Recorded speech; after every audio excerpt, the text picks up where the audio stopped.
আজকের ভিডিওতে তোমাদের যে রেশিও নিয়ে বলবো তার নাম পিই রেশিও। শেয়ার বাজারে কোনো স্টক সত্যি সস্তা না দামি, এই প্রশ্নের উত্তর খুঁজতে গেলে যে টার্মটি সবচেয়ে বেশি শোনা যায় তা হলো পিই রেশিও। একজন বিনিয়োগকারী হিসেবে তুমি যদি জানতে চাও একটি কোম্পানির আয়ের তুলনায় তার শেয়ারের দাম কতটা যুক্তিসঙ্গত, তাহলে পিই রেশিও তোমাদের জন্য খুব গুরুত্বপূর্ণ। আজকের ভিডিওতে আমরা খুব সহজ ভাষায় বুঝব পিই রেশিও আসলে কি, কেন এটি গুরুত্বপূর্ণ এবং কিভাবে এটি ব্যবহার করে ভালো স্টক বাছাই করা যায়। পিই রেশিওর পুরো কথা হলো প্রাইস টু আর্নিং রেশিও।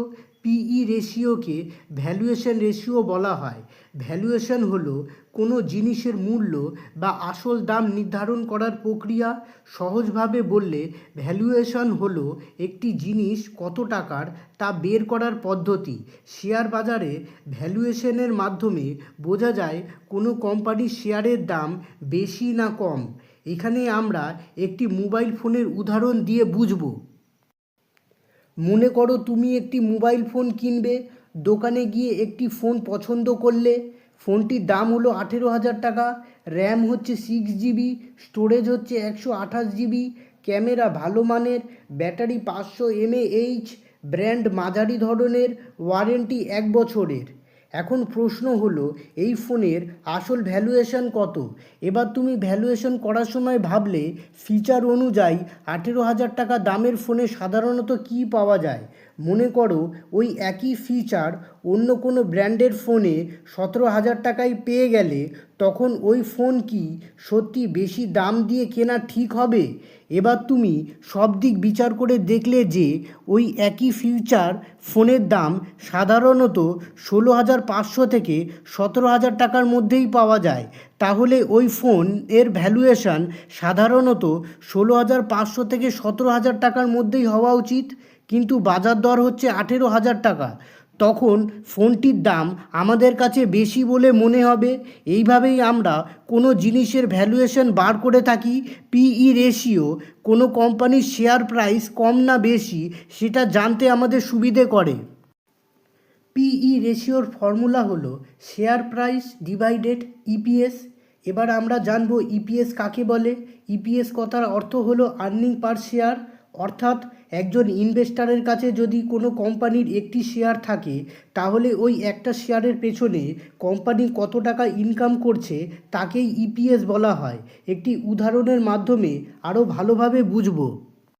মনে করো এটা একটা চায়ের দোকান। 4 বন্ধু মিলে একটি চায়ের দোকান খুলেছে। বছরের লাভ ধরে নিলাম 60,000 টাকা। দোকানের মালিক হচ্ছে 4 জন। তাহলে 60,000 ডিভাইডেড 4 ইজুকাল টু 15,000 টাকা। তাহলে এখানে প্রতিটি বন্ধু বছরে 15,000 টাকা ইনকাম করছে। ইপিএসের ফর্মুলা হলো net profit minus preference dividend divided total outstanding share. মনে করো কোনো কোম্পানির নেট প্রফিট হচ্ছে 20 কোটি টাকা, প্রেফারেন্স ডিভিডেন্ড হচ্ছে 2 কোটি টাকা, টোটাল শেয়ার ধরে নিলাম 4 কোটি। তাহলে আমরা নেট প্রফিট থেকে প্রেফারেন্স ডিভিডেন্ড বাদ দিয়ে দেখব 20 মাইনাস 2 ইজুকাল টু 18 কোটি। তাহলে 18 ডিভাইডেড 4 ইজুকাল টু 4 টাকা। ইপিএস হলো 4 টাকা। এখানে প্রতিটি শেয়ারের পেছনে কোম্পানির আয় হলো 4 টাকা। বন্ধুরা, আমরা এখানে দুটি কোম্পানির পিই রেশিও ক্যালকুলেশন করব এবং পিই রেশিও তুলনা করে দেখব। প্রথম কোম্পানিটি হলো রিলায়েন্স ইন্ডাস্ট্রিজ। আমরা এখানে রিলায়েন্স ইন্ডাস্ট্রিজের শেয়ার প্রাইস ধরে নিলাম 2800 টাকা আর ইপিএস ধরে নিলাম 140 টাকা। তাহলে পিই রেশিও হলো 2800 ডিভাইডেড 140 ইজুকাল টু 20। রিলায়েন্স ইন্ডাস্ট্রিজের পিই রেশিও হলো 20। অপর কোম্পানিটি হলো টিসিএস। টিসিএস কোম্পানির শেয়ার প্রাইস ধরে নিলাম 3600 আর ইপিএস ধরে নিলাম 90। তাহলে পিই রেশিও হলো 3600 ডিভাইডেড 90 ইজুকাল টু 40। তাহলে টিসিএস কোম্পানির পিই রেশিও হলো 40। টিসিএস কোম্পানির পিই রেশিও বেশি বলে ভবিষ্যতে বেশি গ্রোথ আশা করা যাচ্ছে। অপরদিকে রিলায়েন্স ইন্ডাস্ট্রিজের পিই রেশিও তুলনামূলকভাবে কম, তাই এখানে ভ্যালু সস্তা। কিন্তু আমাদের মনে রাখতে হবে কম পিই রেশিও মানে যে সব সময় ভালো এমনটা নয়, আবার বেশি পিই রেশিও যে সব সময় খারাপ এমনটিও নয়। কোনো কোম্পানির প্রফিট গ্রোথ ও সেলস গ্রোথ যদি বছরের পর বছর বাড়তে থাকে তাহলে কোম্পানির শেয়ার প্রাইস ও পিই রেশিও সময়ের সাথে বাড়তে থাকে। আবার কোনো কোম্পানির সেলস গ্রোথ ও প্রফিট গ্রোথ যদি সময়ের সাথে কমতে থাকে তাহলে কোম্পানির শেয়ার প্রাইস ও পিই রেশিও কমতে থাকে। বন্ধুরা, এমন কিছু কোম্পানি আছে যে যাদের পিই রেশিও ব্যালেন্স শিটে দেওয়া থাকে না। এমনই দুটো কোম্পানির উদাহরণ আমরা দেখে নেব। প্রথম যে কোম্পানিটির কথা বলবো সেই কোম্পানিটির নাম হচ্ছে জিএমআর এয়ারপোর্ট। তো এই কোম্পানির পিই রেশিও আমরা যদি এখানে দেখি তো এখানে কোম্পানির পিই রেশিও দেওয়া নেই, আর বুক ভ্যালু আমরা এখানে মাইনাসে দেখতে পাচ্ছি। এবার আমরা কোম্পানির 2014 সাল থেকে নিয়ে 2025 সাল পর্যন্ত কোম্পানির নেট প্রফিট কত ছিল সেটা দেখে নেব।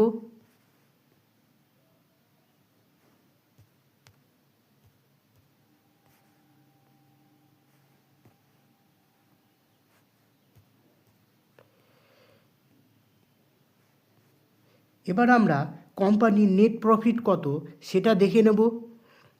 108 minus 2972 minus 2749 minus 347 minus 1115 minus 3356 minus 2202 minus 3428 minus 1131 minus 840 minus 828 minus 817 minus 181। অপর কোম্পানিটি হলো মেসো। কোম্পানিটি শেয়ার বাজারে 2025 সালেই নতুন লিস্ট হয়েছে। যাদের কাছে এই কোম্পানির শেয়ার আছে তারা জানবে। এখানে আমরা কোম্পানির স্টক পি দেখতে পাচ্ছি, দেওয়া নেই। কোম্পানির বুক ভ্যালুও এখানে দেওয়া নেই। এবার আমরা কোম্পানির অপারেটিং প্রফিট কত সেটা দেখে নেব। এখানে আমরা কোম্পানির অপারেটিং প্রফিট 2023 সাল থেকে নিয়ে 2025 সাল পর্যন্ত দেখে নেব। অপারেটিং প্রফিট কোম্পানির minus 1799 minus 494 minus 578। Operating profit যেটা কোম্পানির মূল ব্যবসা থেকে ইনকাম হয় সেটাই আমরা এখানে মাইনাসে দেখতে পাচ্ছি। এবার আমরা কোম্পানির নেট প্রফিট কত দেখে নেব। Minus 1675 minus 328 minus 3942। বন্ধুরা, তোমরা এখানে দুটি কোম্পানির নেট প্রফিট দেখলে মাইনাসে আছে, অর্থাৎ কোম্পানি দুটি যা ইনকাম হয় তার থেকে কোম্পানির খরচ অনেক বেশি, যার জন্য কোম্পানি দুটি এখনও প্রফিটেবল হয়ে উঠতে পারেনি। তাই তোমরা কোনো কোম্পানিতে ইনভেস্ট করার আগে রেশিওগুলো ভালো করে দেখে নেবে। তাহলে ভিডিওটি আজকের মতো এই পর্যন্তই। ভিডিওটি ভালো লেগে থাকলে চ্যানেলটিকে লাইক সাবস্ক্রাইব করে দেবেন। নমস্কার।